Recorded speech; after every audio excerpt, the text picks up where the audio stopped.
그런데 이상하게도 하나님께서는 아벨의 제사는 받으시고 가인의 제사는 받지 않으셨습니다. 왜 이런 일이 벌어지는 것일까? 아마 여러분들도 많은 설교를 들으셨을 것입니다. 그리고 여러분들도 생각해 봤을 것입니다. 혹자는 어떤 사람들은 아벨은 피로 제사를 드렸는데 가인은 곡식으로 드렸기 때문이다. 그러면서 그들은 히브리서에 피 흘림이 없은즉 사함이 없느니라 라고 하는 말씀을 인용해서 가인은 피 없이 제사를 드렸기 때문에 제사를 안 받으신 거다 이렇게 주장합니다. 물론 이제 우리가 이야기를 다 들어보면 그 이야기가 틀린 이야기는 아닙니다. 그런데 너무나 피상적으로 단순하게 접근하는 그러한 지식으로는 우리가 예배의 풍성함을 다 알기가 힘듭니다.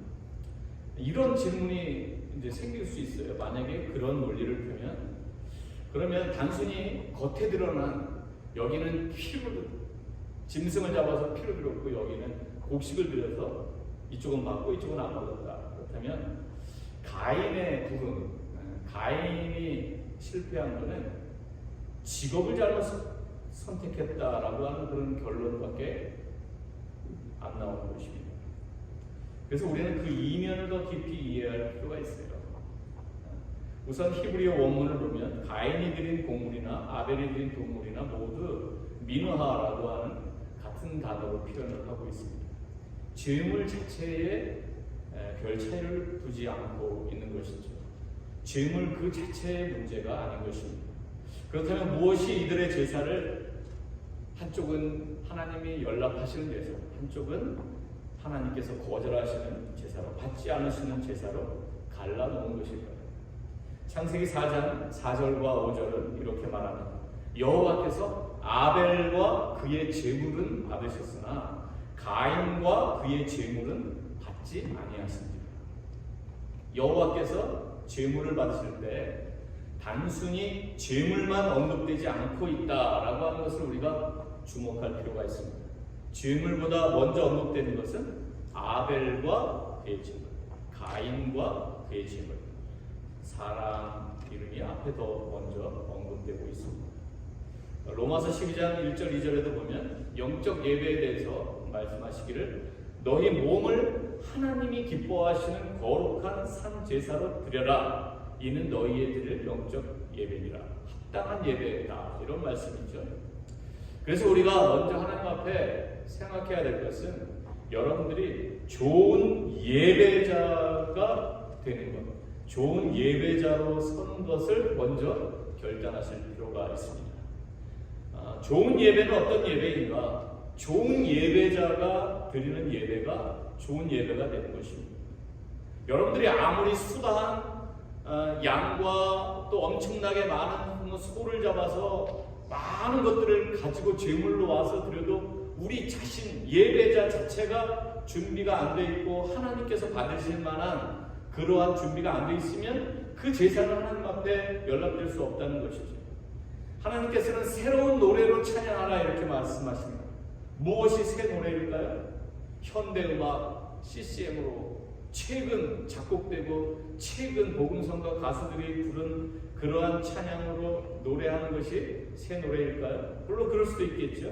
근데 새 노래로 찬양하라 라고 할 때는 하나님 앞에서 우리가 믿음의 올바른 내용에 의해서 새롭게 된 사람들, 그 내용을 깨닫고 복음을 깨닫고 새로워진 심령으로 새로운 사람으로 부르는 노래가 새 노래가 되는 것입니다.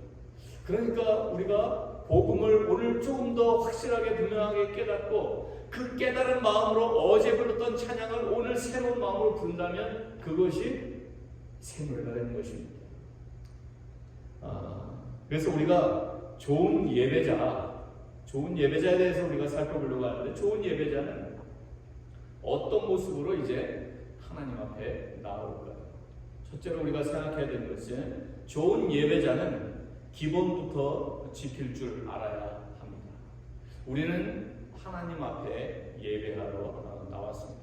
기본이 중요해요. 모든 것의 기본이 중요합니다. 우리가 뭐 악기를 배우고 또 운동을 배울 때도 모든 배움의 기초는 기본 기초. 코치가 제일 먼저 가르치는 것은 기본 기초. 우리는 더 먼 기술을 배우려고 그러는데 처음엔 잘 안 가르쳐주죠. 기본기부터 가르칩니다. 3절, 4절을 오늘 본문을 읽어보면 세월이 지난 후에 가인은 땅의 소산으로 제물을 삼아 여호와께 드렸고 아벨은 자기도 양의 첫 새끼와 그 기름으로 드렸더니 여호와께서 아벨과 그 제물은 연락하셨으나 이렇게 나오고 있습니다. 여기서 양의 첫 새끼와 그 기름으로 드렸다 이렇게 나오고 있죠. 첫 새끼는 짐승 중에 가장 귀한 것을 가리킵니다. 기름이라고 하는 말도 원어로 켈렙이라고 하는 말을 쓰는데 가장 좋은 부분이라고 하는 뜻입니다. 요즘엔 기름 몸에 안 좋다고 다 안 드시잖아요. 그렇게 오늘날로 해석하는 것이 아니라 여기에 기름은 가장 좋은 부분이라는 의미를 담습니다. 그러니까 이렇게 가장 양의 첫 새끼를 드리고 가장 기름지고 좋은 것으로 이렇게 드리려고 했으면 양을 낳았을 때, 양을 키울 때 어떤 게 제일 처음 나온 양인가를 항상 기억을 해둬야 될 겁니다. 양은 막 섞이니까요. 그리고 특별히 그 첫 새끼에 관심을 두고 더 잘, 이건 하나님께 바칠 양. 그러면서 더 관심을 갖고 더 정성을 쏟고 그러다가 나중에 이제 그 양으로 잡아서 하나님 앞에 제사를 드렸을 것입니다. 여기에 우리가 하나님 앞에 예배를 드릴 때 이런 마음과 이런 자세가 이게 기본이 돼야 됩니다. 우리가 연세 드신 분들을 위해서 밥을 한다라고 하면 지혜로운 며느리고 정말 시어머니를 존경한다면 밥을 조금 질게 하겠죠. 그죠? 이거는 우리 어머님이 드시려면 이걸 좀 밥을 물을 좀 더 붓고 해야지. 그리고 어떤 분을 찾아뵐 때 그분이 뭘 좋아하시더라 이거를 좀 생각하면서 그분이 좋아하시는 것을 가지고 가는 것이 기본이겠죠. 말라기 1장 8절부터 10절을 보면 만군의 여호와가 이르노라 너희가 눈먼 희생으로 드리는 것이 어찌 악하지 아니하며 저는 것 병든 것으로 드리는 것이 어찌 악하지 아니하냐. 이제 그것을 너희 총독에게 드려보라. 그가 너를 기뻐하겠느냐 너를 간합하겠느냐 하는 말씀이 나옵니다. 인간의 타락한 본성은 누군가가 그걸 제어해주지 않으면, 누군가가 올바른 길로 잘 이끌어주지 않으면 지독히 자기중심적으로 이기적으로 향하게 되어 있습니다. 그렇기 때문에 자칫 잘못하면 하나님 앞에 드리는 이 예배도 자기중심으로 그리고 이기적으로 그렇게 나아갈 수 있는 것입니다. 하나님 중심이 아니라 인간 중심으로 예배가 흘러갈 수 있겠죠. 예배의 주체는 하나님이십니다. 할렐루야. 나를 기쁘게 하는 것이 아니고 하나님을 기쁘시게 하는 것에 맞춰져야 할 것입니다. 이스라엘 백성들이 광야 생활을 통해서 훈련받는 것이 무엇입니까? 이스라엘 백성들이 광야 생활을 통해서 계속해서 보이는 모습은 청개구리 같은 모습입니다. 그리고 그들의 스터번한 모습, 완고한 모습이었습니다. 그래서 하나님께서 올라가라 할 때는, 올라가라, 점령하라 할 때는 그들이 거역하고 하나님의 명령을 즐겨 아니합니다. 그러면서 불평하고 원망하죠. 그러다가 하나님께서 그래? 그러면 내가 이제 저 산지를 너희에게 주지 않겠다. 너희는 다시 돌아서 이쪽으로 가라. 돌아가라 할 때는 이 이스라엘 백성들이 아닙니다. 우리 자신 있습니다. 우리가 올라가겠습니다 했어요. 그래서 하나님께서 모세에게 저 백성에게 가서 너는 분명히 말해라. 내가 너희들과 함께 하지 않을 것이다. 너희들은 다시 돌아가라. 이렇게 얘기했어요. 그런데도 그 이스라엘 백성들은 아니다. 우리 올라가겠다. 라고 해서 올라갑니다. 그랬더니 아모리 족속이 벌떼같이 나와가지고 그 이스라엘 백성들을 다 쫓아낸다. 이렇게 얘기합니다.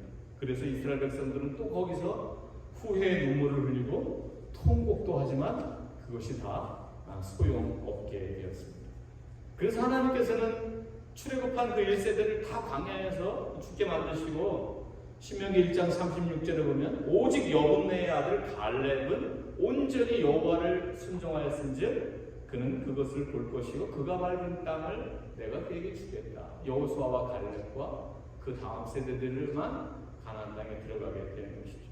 사무엘 선지자는 사울 왕에게 다음과 같이 말합니다. 순종이 제사보다 낫고 듣는 것이 수양의 기름보다 낫다.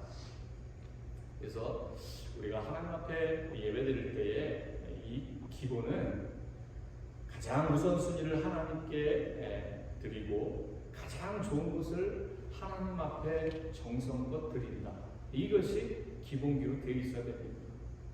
우리가 흔히 기복신앙은 안 좋은 거 자꾸 이런 얘기를 합니다. 맞습니다. 그저 복받기 위한 그 목적만을 위해서 모든 정성을 다하는 거, 이것을 우리가 기복신앙이라고 합니다. 분명 문제가 있죠. 그러나 우리가 하나님의 은혜를 깨달았기 때문에 우리가 하나님 앞에 나올 때는 가장 정성을 다해서 가장 좋은 것으로 하나님을 기쁘시게 하려고 하는 그 방향에 유익하게 그런 우리의 종교심, 우리의 신앙관이 쓰여진다면 why not? 왜 그게 나쁘겠습니까? 우리 한국 민족은 정성을 다해서 하늘을 감동시키면 하나님께서 하늘이 감동해서 복을 준다. 이런 기본적인 그 바탕의 종교성이 있는데 이것을 우리가 잘 활용해서 하나님을 잘 섬기는 데에 좋은 방향으로 돌리면 더 좋을 것입니다. 자, 만일 제가 말한 이것이 좋은 예배제가 되는 전부라면 하나님께서는 네 예배에 정성이 빠졌구나, 순종이 빠졌구나, 조금 더 정성을 다해라 이렇게 말씀하셨겠죠. 하지만 그것은 기본으로 우리에게 알려주시고요. 신약의 히브리서에서는 믿음의 문제를 얘기하고 있습니다. 지금이 중요하죠. 그래서 우리가 두 번째로 좋은 예배자가 되기 위해서 생각해 보아야 될 것은 좋은 예배자는 믿음으로 하나님을 예배해야 된다라고 하는 것입니다. 할렐루야. 믿음으로 나아가야 됩니다. 오늘 여러분들이 지금 앉아 계시지만 어떤 분은 믿음으로 앉아 계신 분이 있고 어떤 분들은 아직 믿음의 내용을 충분히 채우지 못하고 앉아 계신 분도 있을 수 있습니다. 히브리서 11장 4절을 읽어보면 이렇게 되어 있습니다. 믿음으로 아벨은 가인보다 더 나은 제사를 하나님께 드림으로 의로운 자라 하는 증거를 얻었으니 하나님이 그 예물에 대하여 증거하시니라. 저가 죽었으나 그 믿음으로써 오히려 말합니다. 여러분, 가인과 아벨의 부모님은 누구였습니까? 아담과 하와였습니다. 그들은 자기들의 죄의 결과로 하나님과의 교제가 단절된 채 살게 되었습니다. 타락한 이후에, 아담과 하와가 타락한 이후에 하나님께서는 에덴 동산을 화용동으로 막아버리시는 그런 단호한 의지를 보여주셨습니다. 아담은 에덴 동산에서 이제 추방을 당했지만 그 에덴 동산에 대한 그리움은 시간이 갈수록 사무쳤습니다. 여러분들도 나이가 들어갈수록 더 고향이 그리워지시고 사무치시겠죠. 실향민들, 자기 고향을 떠나온 북의 고향을 두고 온 실향민들의 그 연세가 되면 그 자기의 북에 두고 온 고향을 멀리서라도 이렇게 바라보려고 그 38선 가까운 쪽으로 가서 그들이 두고 온 고향과 가족들 생각하는 것을 봅니다. 마치 이렇듯이 이 아담과 하와 그리고 그의 자녀들은 이 하나님과 함께하던 그 에덴 동산을 늘 그리워하며 살게 됩니다. 가인과 아벨은 어릴 때는 아무것도 몰라가지고 아버지가 먼 산을 하염없이 그렇게 바라보는 것에 관심을 갖지 못하다가 이제 나이가 들고 철이 들어가면서 궁금증을 갖고 아버지한테 물어보았을 것입니다. 아버지 고향은 어디시죠? 왜 우리는 아버지 고향에 갈 수 없나요? 그 아버지의 고향은 어떤 곳이었나요? 이렇게 해서 그들은 이제 조금씩 하나님과 함께하던 그 에덴 동산에서의 삶을 자녀들에게 얘기를 하게 됩니다. 그러면서 이제 가인의 마음속에 이런 마음이 생겼어요. 내가 농사한 것 중에 일부를 택해서 에덴 동산을 향해서 내가 한번 길을 떠나봐야지. 그리고 막 찾아가다가 이제 자기의 방법으로 제사를 아마 드렸을 것입니다. 그러나 아무 응답이 없습니다. 돌아오는 발걸음은 무거웠고요.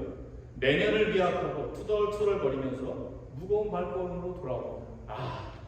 하나님 너무하신 거 아니야?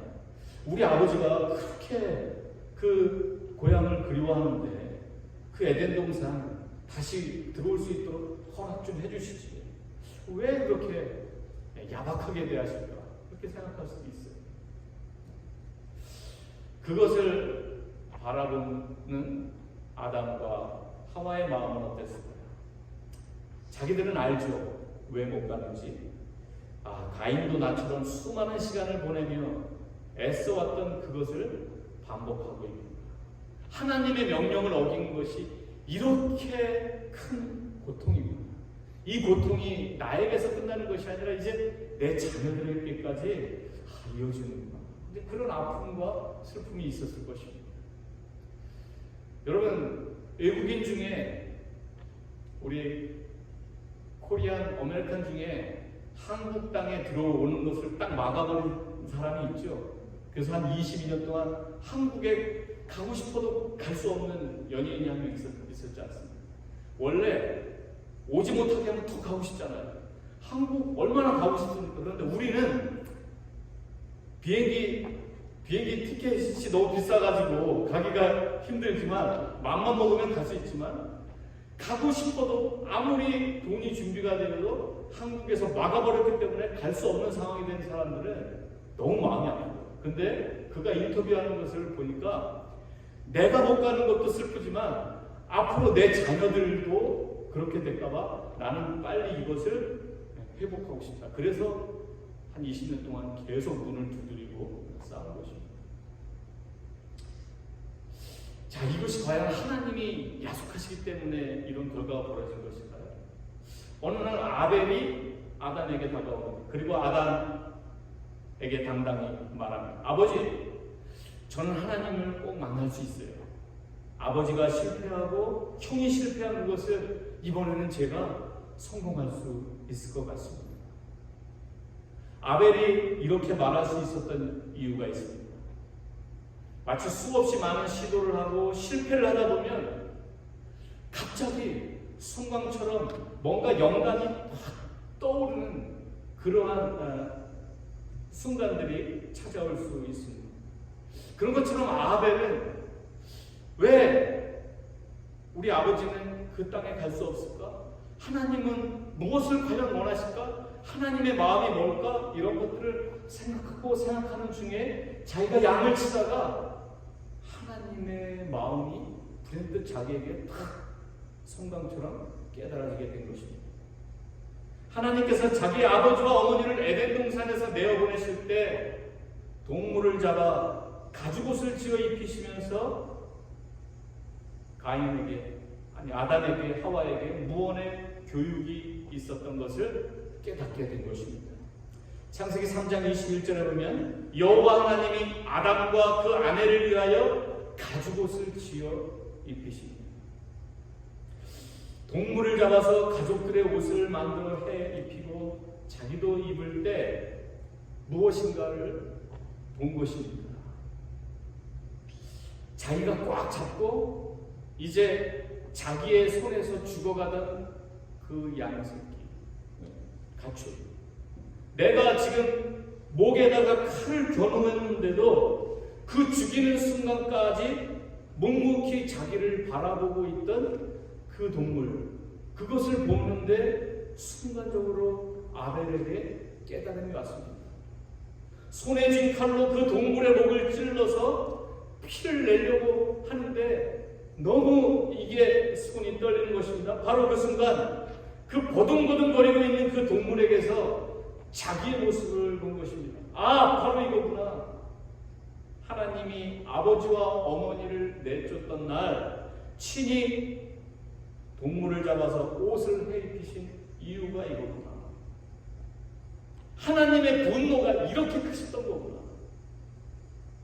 바로 그날 이 동물처럼 죽어야 했던 그 대상은 바로 하나님 앞에 죄를 지은 자기의 아버지와 어머니, 그리고 자기도 역시 바로 그 동물 대신 내가 누워야 될 자리인데 하나님께서는 차마 그러실 수 없어서 하나님의 사랑을 대신 보이신 것이 동물을 잡아서 그 동물로 대신 하나님의 모와 하나님의 사랑을 보이시고, 하나님께서는 동물을 잡은 다음에 그 가죽을 벗겨서 그 부끄러움과 수치심에 떨고 있는, 죄 때문에 하나님의 낯을 피하고 있는 그 아담과 하와를 위해서 가죽옷을 지어 입혀 주셨습니다. 아벨은 그것을 깨닫고 하나님께 나아가면서 하나님께서 이렇게 우리를 사랑하시는구나. 하나님의 마음이 이런 것이었구나. 하나님은 우리의 부모를, 그리고 우리를 그 에덴 동산에서 쫓아내시면서도 우리를 여전히 사랑하셨고, 그 아버지의 그 안타까운 마음이 바로 여기에 담아있던 거구나. 오랜 세월 아담의 마음을 그토록 아프게 했던 그 사건, 그 시간이 오히려 하나님께 더 아프고 고통스러운 시간이었습니다. 하나님께서 인간을 지으실 때 그들과 함께 교제하고 아름다운 시간을 보내고 행복을 맛보시고, 그들을 통해서 좋은 교제 속에서 영광을 받으시려고 하던 그런 꿈들이 산산조각에 나가고, 그들이 하나님을 거역하고 그들이 하나님보다 사단의 말을 더 쫓을 때 하나님 마음이 아프셨던 것이죠. 이제 아벨이 생각하는 거죠. 하나님, 나의 아버지가 그날 잘못하셨죠. 하나님께서 그 동물을 잡으신 그 하나님의 사랑을 이제야 깨닫습니다. 그날 그 동물을 잡으신 하나님의 사랑과 은혜를 감사하며 제가 감히 하나님 앞에 나왔습니다. 가죽을 벗겨서 자기의 옷을 입고 가죽이 벗겨진 그 동물의 부위를 들고 하나님 앞에 진심으로 드리는 이 아벨의 제사인 것입니다. 하나님께서 약속해 주셨던, 너는 그의 발꿈치를 상하게 할 것이나 장차 여인의 후손이 그의 뱀의 머리를 상하게 할 것이니라. 창세기 3장 15절의 말씀을 기억하면서 하나님, 이 예언이 속히 이루어져서 하나님 앞에 다시 기쁨으로 예배드리는 그날을 제가 소망합니다. 그날을 기다립니다. 그러면서 하나님 앞에 양을 잡고 가축을 잡고 하나님 앞에 이 믿음과 이 소망을 가지고 예배한 것입니다. 우리는 이것을 믿음의 제사라고 부릅니다. 할렐루야. 이게 믿음의 제사입니다. 그런데 이 믿음조차도 내 안에 있던 것이 아닙니다. 이 믿음은 타락한 우리 안에 있을 수 없는 것입니다. 하나님께서 은혜로 외부로부터 우리 안에 심어주신 것입니다. 우리 안에 주어진 것입니다. 그래서 에베소 2장 8절 9절을 보면 이것이 너희에게서 난 것이 아니요 하나님의 선물이라. 이 믿음은 하나님께서 우리에게 선물로 주신 것입니다. 하나님은 인간이 범죄했을 때 이제 너와는 끝장이다 라고 선을 딱 그고 네 얼굴은 다시는 안 볼 거야 라고 하실 수 있음에도 불구하고 하나님께서는 동물을 잡아서 가죽옷을 입히시면서 그 인간의 마음 가운데 하나님의 마음을 보여주신 것입니다. 그리고 하나님 앞에 나올 수 있는 그 한 가닥 희망을 다시금 우리에게 제시해 주신 것입니다. 그리고 우리가 그것을 깨달을 수 있는 그 마음이 생긴 것입니다. 그게 믿음인 것입니다. 하나님의 이 100% 의가 우리에게 은혜로 주어진 것입니다.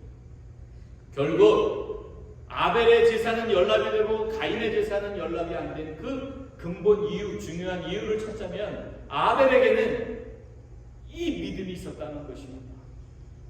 아벨과 그의 제물은 그렇게 드려지고 있었기 때문에 하나님께서는 그것을 받으셨습니다. 그래서 우리 하나님 앞에 나오는 예배자는 하나님의 불쌍히 여기심을 간절히 필요로 하는 자일 뿐입니다. 오늘도 나는 하나님의 은혜 받은 자임을 깨닫는 그러한 사람들이어야 하는 것입니다. 그것이 우리의 정체성입니다. 하나님 앞에 예배하러 나올 때 우리가 예수 그리스도의 피를 생각해야 되는 것입니다. 하나님의 은혜로 우리가 하나님 앞에 나올 수 있는 것입니다. 예수님께서 흘리신 그 보혈의 피 때문에 우리가 주님의 보좌 앞에 담대히 나올 수 있는 것입니다. 하나님, 오늘도 제가 주님 앞에 나왔습니다. 하나님, 저를 불쌍히 여겨주시고 하나님의 은혜로 저를 다시 한번 채우시옵소서.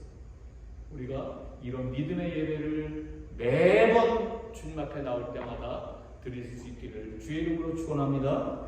이제 예배 때마다 우리가 해야 될 일이 있습니다.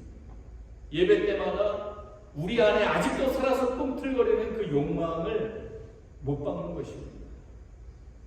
우리가 예배에 나와서 하는 영광스러운 하나님의 임재 안에서 우리의 죄와 우리의 욕망을 적나라하게 발견하는 것이죠. 이사야가 하나님의 영광 앞에 섰을 때 화로다 나여 망하게 되었도다. 그 영광 앞에 서보니까 자기의 죄악이 드러나거든요. 우리도 이 예배를 통해서 하나님의 그 영광스러운 존전 앞에 서보니 우리 안에 아직도 해결 안 된 그 꿈틀거리는 욕망과 죄가 그때서야 발견이 되는 것입니다. 요한일서 3장 12절에 보면 가인이 드린 그 제사가 어땠는지가 이렇게 표현되고 있습니다. 가인같이 하지 말라. 그는 악한 자에게 속하여 그 아우를 죽였으니 어떤 이유로 죽였느냐? 자기의 행위는 악하고 그의 아우의 행위는 의로우니라. 사람을 죽여서 살인자가 되기 이전에 그 가인은 이미 악한 자에게 속했다. 그 열매가 살인으로 드러난 것입니다. 신앙은 그 기초가 내가 착하게 사는 것, 내가 마음을 다해 정성을 다해 신을 감동시키는 것, 그런 싸움을 하는 것이 아닙니다. 내가 어디에 속했느냐의 싸움, 이것이 바로 우리의 신앙입니다. 우리가 그리스도 안에 속해야 되는 것이죠. 그리스도 안에 속한 자가 비로소 하나님을 제대로 예배할 수 있는 것입니다. 우리가 이 정체성을 분명히 하고 그 정체성에 걸맞는 모습으로 조정해가는 것이 바로 이 예배 시간인 것입니다. 그렇기 때문에 오늘 이 자리에 예배하는 여러분들은 나는 그리스도의 피로 하나님의 자녀가 된 하나님의 아들이다 딸이다, 이 정체성을 분명히 하고 예배할 필요가 있는 것입니다. 그런데 내 모습을 보니 아직도 연약하고 부끄럽고 꿈틀거리는 그런 욕망에 아직도 내가 넘어지는 모습이 있다면 예배를 통해서 그것을 다시 바로 잡아야 되는 것입니다. 가인이 악한 자에게 속했다는 것을 알 수 있는 열매가 무엇입니까? 그것은 바로 하나님께서 그의 제사를 받지 않으시자, 그의 존재를 거절하시자 그가 보인 행동 두 가지가 나타나 있습니다. 바로 몹시 분하여 했고 안색이 변했습니다. 여러분, 우리가 그 사람의 표정이나 그 사람의 겉으로 드러나는 행동을 보면 그 사람 마음 속을 들여다볼 수 있지 않습니까? 가인의 마음 속에 하나님을 존경하는 마음이 없었습니다. 하나님의 사랑을 깨달을 수 없었습니다. 단지 하나님이 내가 이렇게 정성 들여 드린 제사를 받지 않으신다는 것에 대한 서운함, 섭섭함, 불만, 원망, 이런 것들로 가득했던 것입니다. 창세기 4장 5절 6절에 보면 하나님께서 말씀하십니다. 가인이 심히 분하여 안색이 변하니 여호와께서 가인에게 이르시되 네가 분하여 하면 어찌미며 안색이 변하면 어찌미뇨. 그러면서 그의 동작과 표현을 딱 한 문장으로 이렇게 표현하십니다. 죄의 소원은 내게 있으나 이것이 무엇입니까?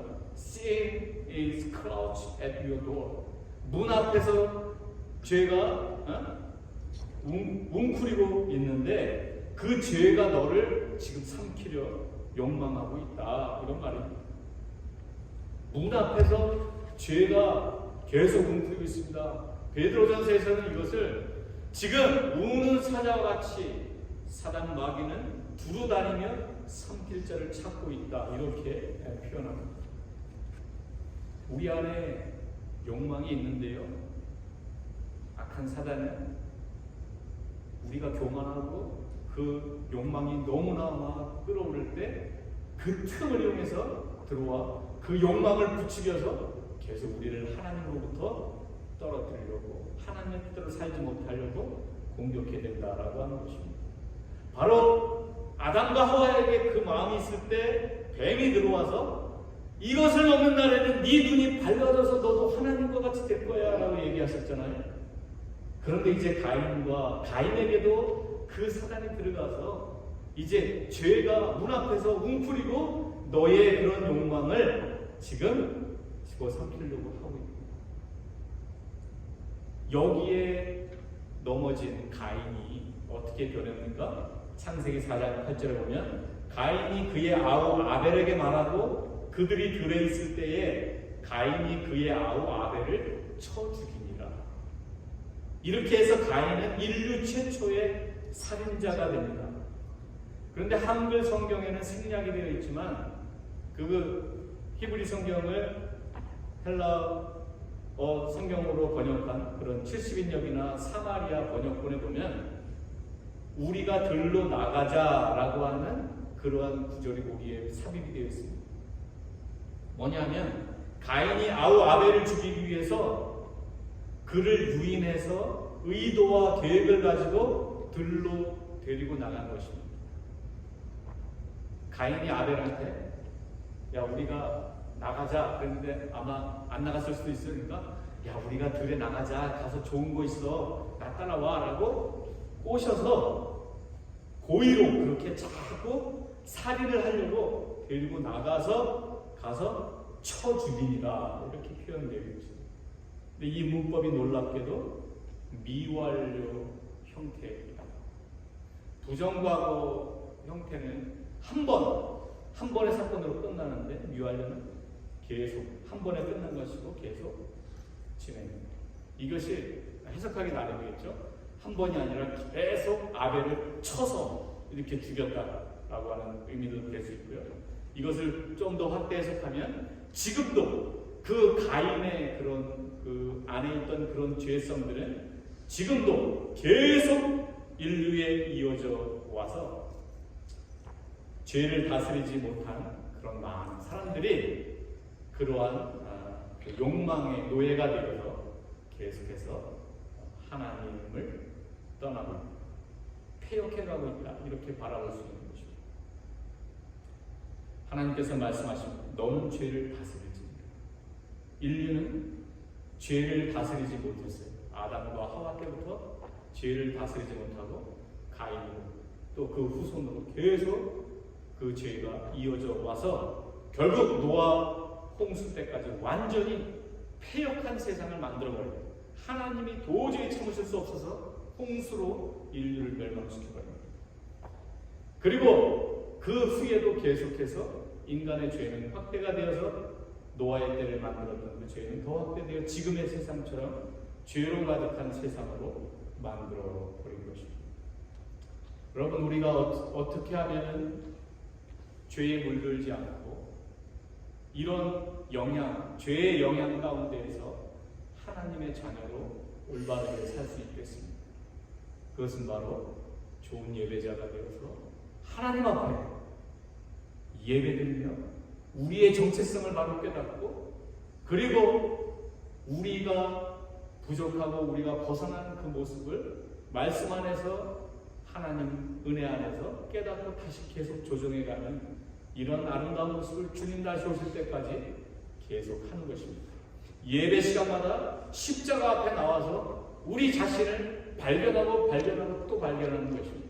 그리고 고치고 또 고치는 것입니다. 예배가 아니라면, 예배를 떠나서 우리 자신의 의지로, 우리 자신의 지혜로 그것은 가능하지 않습니다. 예배를 통해서 하나님이 부어주시는 은혜가 우리에게 임하고, 우리는 그 은혜를 받아 다시 하나님 앞에 영광을 돌리고, 이런 과정을 통해서 우리가 점점 새로워져 갈 줄로 믿습니다. 올 2024년도에도 모두가 다 하나님 앞에 좋은 예배자가 되어서 우리가 믿음으로 승리하는 그런 멋진 한 해가 되기를 주님의 이름으로 축원합니다. 기도하겠습니다. 하나님 아버지 감사합니다. 하나님께서 하나님의 마음을 바로 깨달은, 하나님의 사랑을 바로 깨달은, 하나님의 놀라운 계획을 올바로 깨달은 그런 아벨과 그가 드린 죄물을 연락하신 것을 우리가 살펴보았습니다. 하나님 아버지, 우리 자신이 정말 하나님의 은혜와 하나님의 마음을 올바로 깨달아 가장 좋은 것으로 극상품을 가지고 하나님 기뻐하시는 아름다운 예배로 매번 나아가는 우리 모두가 되게 인도해 주시옵소서. 올 2024년 예배의 승리자가 되어 예배를 통해서 흘러내려 주시는 그 모든 복의 주인공이 될 수 있기를 하나님 앞에 소원합니다. 그렇게 될 줄로 믿습니다. 하나님께서 홀로 영광 받아 주시옵소서. 감사하며 예수님의 이름으로 기도하옵나이다. 아멘. 우리 함께 일어나셔서 오직 믿음으로 함께 찬양하고 기도를 마치겠습니다.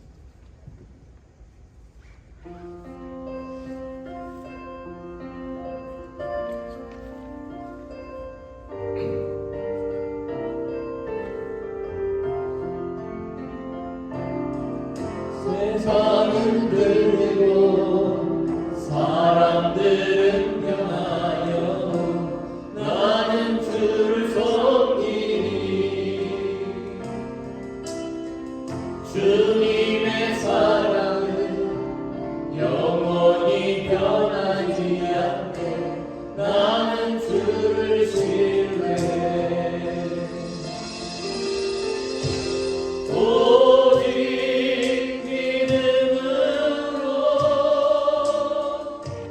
믿음으로 내가 살리라. 오직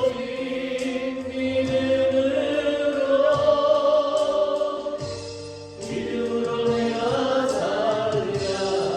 기도합니다. 믿음은 들리고 사람들 주를 떠나고 나는 주를 섬기니 주님의 나를 영원히 쇠하지 않네. 나는 주를 신뢰해. 오직 믿음으로 내가 살리라. 오직 믿음으로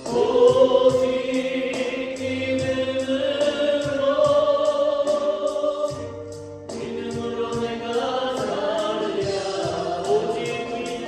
오직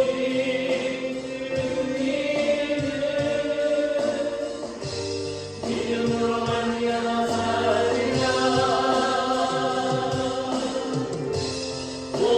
오직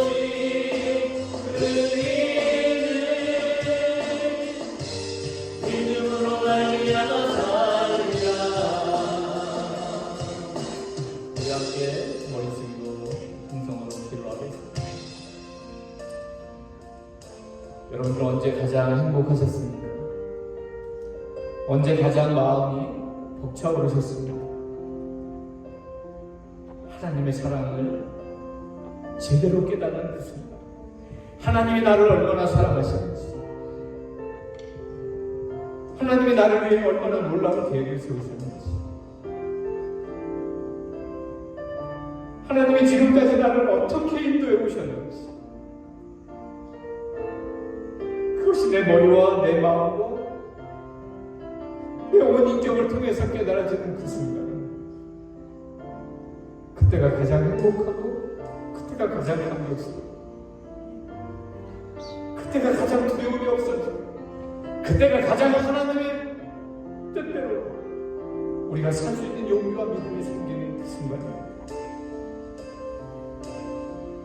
하나님께서는 우리와 지금도 더 깊이 만나기를 원하시고, 우리와 교제하기를 원하시고, 우리를 통해서 놀라운 일을 행하기 원하시고, 우리가 그것을 발견하고 그것을 깨달을 수 있는 그 시간은 바로 이 예배 시간입니다. 여러분, 기도하실 때 하나님 2024년 내가 하나님 앞에 나올 때마다, 예배할 때마다 하나님 나에게 더 크게 나타나 주시고, 아버지 내 지성을 깨우시고 내 마음을 깨우시고, 아버지 내 모든 것을 주관하소서.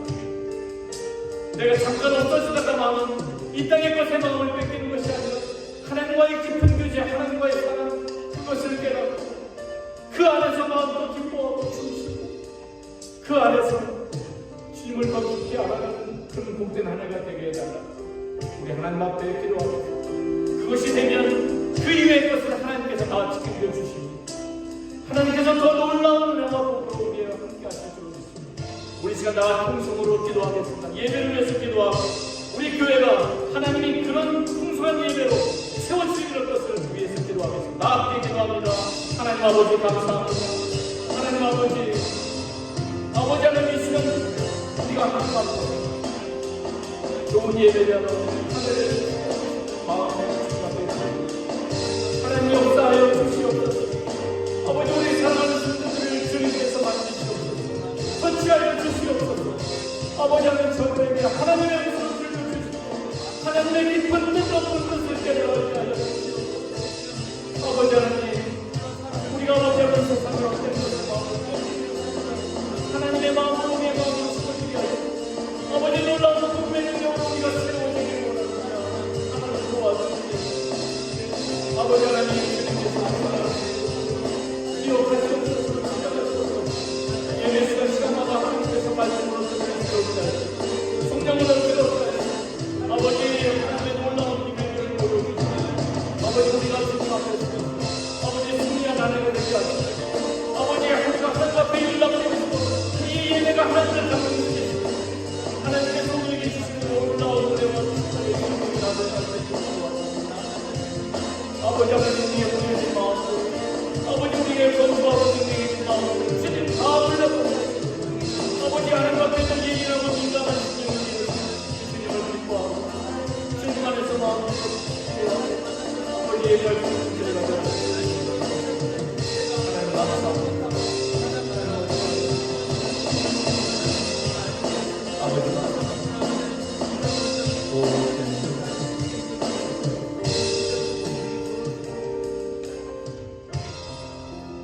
기도하겠습니다. 지금은 우리 주 예수 그리스도의 은혜로 하나님 아버지의 무한하심과 성령님의 위로같은 역사 함께 하시고 이제 좋은 예배자가 되어 하나님의 은혜를 더 풍성히 경험하고 하나님과 더 깊은 교제 속에 들어가 행복한 한 해로 살기를 소원하고 또 좋은 예배자로서 내가 마땅히 드려야 될 아름다운 모습을 보일 것을 다짐하고 돌아가고 우리 사랑하는 성도들 머리머리 저들의 가정 식구들을 위해 기도 제목들을 위해 하나님이 주신 비전들 지금부터 영원토록 함께 하시기를 간절히 축원하옵나이다. 아멘.